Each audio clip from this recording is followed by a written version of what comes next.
Hello મિત્રો, નમસ્કાર. આજે આપણે બનાવીશું દૂધીમાંથી બનાવેલા થેપલા.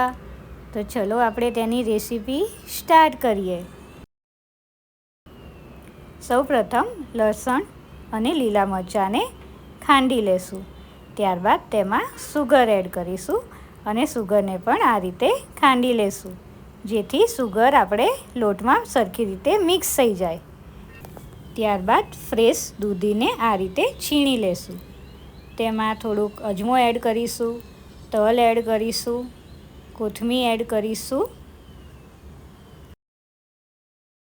સ્વાદ પ્રમાણે લીંબુનો રસ એડ કરીશું અને 1 વાટકી જેટલો બાજરીનો લોટ અને 1 વાટકી જેટલો ઘઉંનો લોટ એડ કરીશું. તેમાં લસણ મરચાંની પેસ્ટને એડ કરી લેશું. ત્યારબાદ 1 ટેબલસ્પૂન જેટલું ઓઇલ એડ કરીશું અને બધી વસ્તુને સરખી રીતે મિક્સ કરી લેશું. ત્યારબાદ સ્વાદ પ્રમાણે ધાણા જીરું એડ કરીશું, ચપટી હળદર એડ કરીશું, સ્વાદ પ્રમાણે લાલ મરચું એડ કરીશું અને સ્વાદ પ્રમાણે મીઠું એડ કરીશું. ત્યારબાદ બધી વસ્તુને સરખી રીતે મિક્સ કરી લેશું. અહીંયા આપણે પાણીનું પ્રમાણ ઓછું યુઝ થશે, કારણ કે આપણે દૂધીમાં ઓલરેડી પાણીનું પ્રમાણ હોય છે.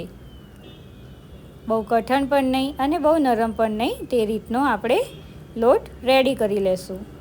અને આને આપણે રેસ્ટ આપવાનો નથી, તરત જ દૂધીના થેપલા બનાવવાના સ્ટાર્ટ કરી દેશું.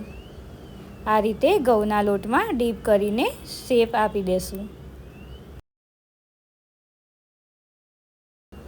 સાથે સાથે તવીને ગરમ કરવા મૂકી દેશું.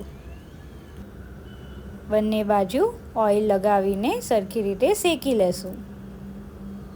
શું તમે આ રીતે દૂધીના થેપલા બનાવ્યા છે કે નહીં, તે કોમેન્ટ કરવાનું ભૂલતા નહીં.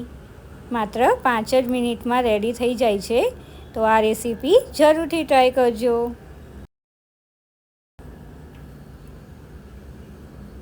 બન્યા છે ને એકદમ ટેસ્ટી, જોતાં જ ખાવાનું મન થઈ જાય તેવા. વિડીયો ગમ્યો હોય તો લાઈક કરવાનું ભૂલતા નહીં.